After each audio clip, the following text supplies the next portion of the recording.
Hello everyone, welcome back to our channel blink of Bengali. আশা করি সবাই তোমরা খুব ভালো আছো। আজকে তোমাদেরকে নিয়ে যাব ভিয়েতনামের উত্তরে অবস্থিত একটি সুন্দর প্রভিন্স হাজাংয়ে। তোমরা ভিডিওটি দেখে নিশ্চয়ই বুঝতে পারছো খুব সুন্দর একটি পাহাড়ি গ্রাম হলো হাজাং। এই হাজাংয়ে চলে গিয়েছিলাম আমরা আমাদের ছুটি কাটাতে। হাজাং শহরটি পাহাড়ি শহর এবং খুব সুন্দর। বেসিক্যালি হাজাং শহরটিকে কেন্দ্র করে যে ঘোরার স্পটগুলো আছে সেগুলি কিন্তু দূরত্বের দিক থেকে বেশ অনেকটাই দূরে। তাই যারা হাজাং ঘোরার প্ল্যান করবে তারা অবশ্যই ট্যুরিজম বুক করে আসবে। এবং এই হাজাং কিন্তু বাইকের মাধ্যমে ঘোরা যায়, কিন্তু বাইকে ঘুরতে গেলে অবশ্যই থাকতে হবে ইন্টারন্যাশনাল ড্রাইভিং লাইসেন্স ফরেনারদের জন্য। এবং তাছাড়াও যারা ড্রাইভিং লাইসেন্স নেই অথচ বাইকে ঘুরতে যেতে চায় তারা কিন্তু একজন ড্রাইভারকে ভাড়া করে নিতে পারেন এবং তাদের সাথে ঘুরতে পারেন বাইকের মাধ্যমে পুরো হাজাংকে। কিন্তু আমরা 4 চাকা বুক করে এই হাজাং শহরটি ঘুরেছিলাম, কারণ এইখানে বাইকের তুলনায় 4 চাকায় ঘোরা কিন্তু বেশ সস্তা। হানয় থেকে হাজাংয়ের দূরত্ব অ্যাপ্রক্স 5 আওয়ার্স। এবং আমরা যে শহরে থাকি সেই শহরে অর্থাৎ হাইফং থেকে হাজাং যেতে আমাদের বাসে টাইম লেগেছিল প্রায় 7 ঘন্টার উপরে, কারণ বাসটি অনেক ঘুরে ঘুরে গিয়েছিল। আমরা প্রথমে ভেবেছিলাম আমরা বাইক নিয়ে যাব, কিন্তু সেটা পসিবল হয়নি কারণ দূরত্বটা যথেষ্ট বেশি। কিন্তু হাজাং অসাধারণ সুন্দর। প্রথম দিন আমরা ওয়েদার খুব একটা ভালো পাইনি, কুয়াশা ছিল, তাই কুয়াশাতে সেরকমভাবে খুব একটা পরিষ্কার দেখা যাচ্ছিল না। কিন্তু হাজাংয়ের যে ভূপ্রকৃতি সেই ভূপ্রকৃতি কিন্তু অসাধারণ সুন্দর।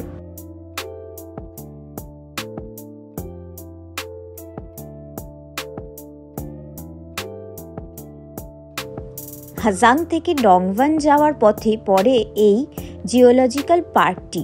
এই জিওলজিক্যাল পার্কের যে পাহাড়গুলি সেগুলি অদ্ভুত আকৃতির।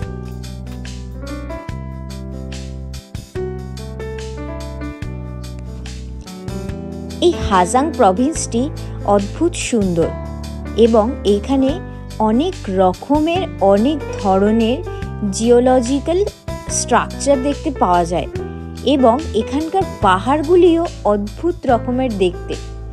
তোমরা যদি এই হাজাং ঘুরতে আসো অবশ্যই এই ধরনের সৌন্দর্য উপভোগ করতে পারবে। আমার মনে হয় না এই ধরনের সৌন্দর্য আর কোথাও আছে বলে। এই জিওলজিক্যাল পার্কটির পরের ডেস্টিনেশন ছিল হাজাংয়ের একটি ছোট্ট গ্রাম। এই গ্রামে একটি কাঠি বা এক ধরনের গাছ থেকে জামা কাপড় এবং খুব সুন্দর সুন্দর হ্যান্ডমেড জিনিস তৈরি করা হয়। তোমরা সামনে দেখতেই পাচ্ছ এখানে একজন মহিলা, উনি কিন্তু এইভাবেই তৈরি করছেন এবং পরেও আমরা দেখাবো কিভাবে ন্যাচারাল ইনগ্রিডিয়েন্টস দিয়ে এখানে সব তৈরি হয়।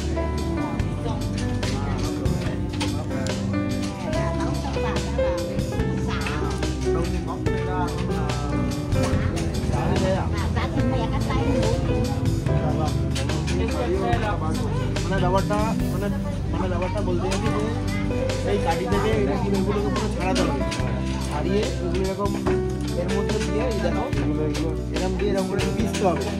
পিসে যদি রসটাকে পোকাতে হবে, এই যে রসটা আছে রসটা শুকিয়ে গেলে এরকম করে দিয়ে পিসতে ভালো মানে মোটামুটি 1 ঘন্টা এরকম করে প্রেসার করে এরকম শুকনো টাইপের হয়ে যাবে। 1 ঘন্টা পরে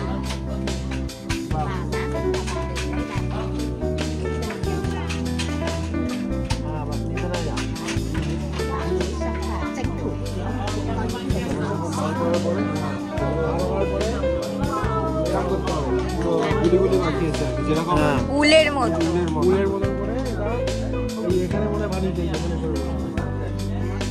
এই যে বানানো, এইটা বানাতে দিয়েছে।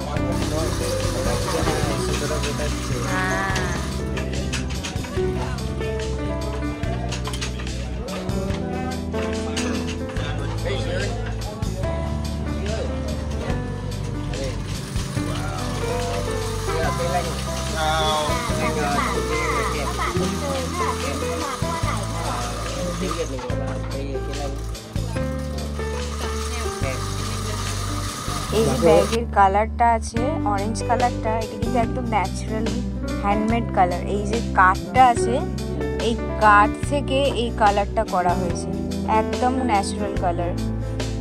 আর ইভেন এইটাও তাই, ইয়েলো কালারের এই কাঠটা, এইটা কিন্তু এই কালারটা দিয়ে এই কালারটা এসেছে, একদম ন্যাচারাল। এগুলো একদম ন্যাচারাল।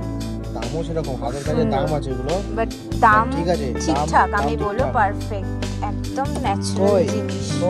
আর এইগুলো মোম দিয়ে করা। 250 টাকা দাম, দাম তুলনামূলক কম, অনেক কম। হাতের কাছে যেরকম কাজ আছে, ন্যাচারাল জিনিস দিয়ে বানানো। এই ব্যাগটা, এইটা কুশনের কভার, এই কুশনের কভারটা এখানে টাকায় 250 টাকা, মানে খুব কম তুলনামূলক। কিছুক্ষণ আগে ভিতরে আমরা যে মোমের কাজগুলো দেখছিলাম, সেই মোমের কাজগুলো এই ঠাকুমারই বানানো। এনার বয়স 95 বছর। একবার ভেবে দেখুন, 95 বছরেও ইনি এইভাবে বসে বসে কন্টিনিউয়াসলি হাতের কাজ এত সুন্দর দক্ষতার সাথে করছেন। আর এনাকে দেখতেও কিন্তু অসাধারণ সুন্দরী। এনার সাথে কথা বলে খুব ভালো লেগেছিল আমাদের। এই সুন্দর ছোট্ট গ্রামটি থেকে ঘোরার পরে আমাদের আবার যাত্রা শুরু হয়েছিল আমাদের হোটেলের উদ্দেশ্যে। আমরা প্রথম দিন হোটেল নিয়েছিলাম ডংভানে। ডংভানের ভূপ্রকৃতিটা অনেকটা ঠিক এই রকম, ঠিক আপনারা যেরকম স্ক্রিনে দেখতে পাচ্ছেন। আমি জানি না আপনাদের কতটা বোঝাতে পারছি, কিন্তু এই অদ্ভুত ধরনের ভূপ্রকৃতি আমি কখনো, আমার যতদূর ঘোরা হয়েছে, আমি কখনো কোথাও দেখিনি। এই অদ্ভুত সুন্দর ভূপ্রকৃতিটা কিন্তু আমার বেশ দারুণ লেগেছে। আশা করি আপনাদেরও ভালো লাগবে দেখে।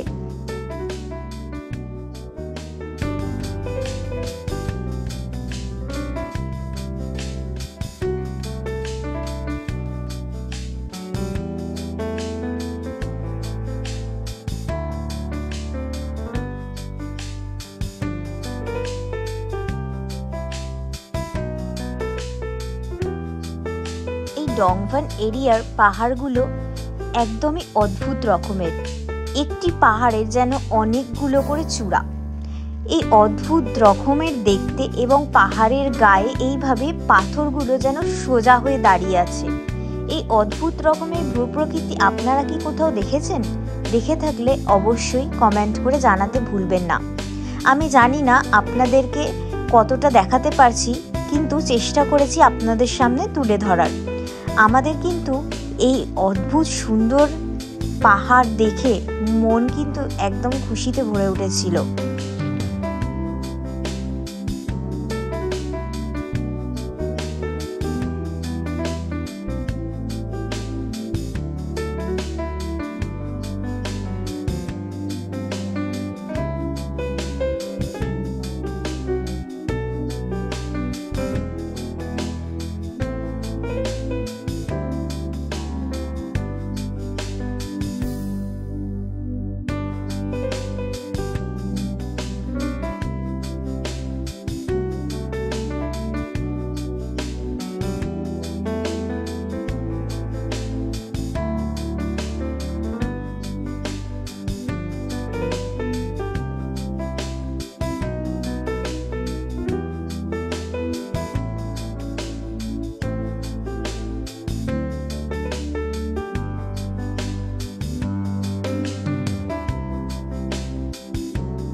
এর পরবর্তী আমাদের ডেস্টিনেশন ছিল হাজাংয়ের একটি রাজবাড়িতে।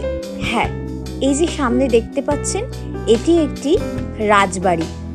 এই রাজবাড়িটি কিন্তু সামনে থেকে দেখতে অতটা সুন্দর না হলেও ভিতরে রাজবাড়িটা কিন্তু পুরোটাই কাঠ দিয়ে তৈরি। এই যে দেখছেন, ঠিক যেন আমাদের বাঙালি জমিদার বাড়ি ঠিক যেই রকম হতো সেই ধরনেরই এই রাজবাড়িটিকে আমরা দেখেছি। সামনে যে অদ্ভুত সুন্দর রাস্তাটি আপনারা দেখতে পাচ্ছেন, এটিকে বলা হয় মা পি লেং পাস। এই পাসটি কিন্তু খুব জনপ্রিয় হাজাংয়ের। হাজাং লুপের অন্যতম খুব সুন্দর সিনিক এই পাসটি খুব সুন্দর। এখানে দাঁড়িয়ে কিন্তু প্রচুর লোক প্রচুর ছবি তোলেন। আপনারাও দেখে নিন এই সুন্দর পাসটিকে। মাপি লেন পাস দিয়ে যাওয়ার সময় এই সুন্দর সিনিক এবং বিখ্যাত ভিউটি পড়ে। এই রিভারটির নাম নো কুই রিভার। এই রিভারটি কিন্তু খুবই ফেমাস হাজাংয়ের। এই রিভারটিতে আমরা পরবর্তী ব্লগে এই রিভারে ঘোরার দেখাবো। আজকের মতো আমাদের ব্লগ আমরা এখানেই শেষ করলাম। আশা করি আপনাদের ব্লগটা খুব ভালো লেগেছে। যদি ভালো লেগে থাকে তাহলে ভিডিওটি লাইক এবং শেয়ার করতে ভুলবেন না, এবং আপনাদের যদি ভালো লেগে থাকে তাহলে আমাদের চ্যানেলটি সাবস্ক্রাইব করে দিতে পারেন এবং পাশে থাকা বেল আইকনটিতে ক্লিক করতে পারেন পরবর্তী নোটিফিকেশনের জন্য। তো আজকের মতো আমাদের ব্লগ এখানেই আমরা শেষ করলাম। সবাই ভালো থাকবেন, সুস্থ থাকবেন।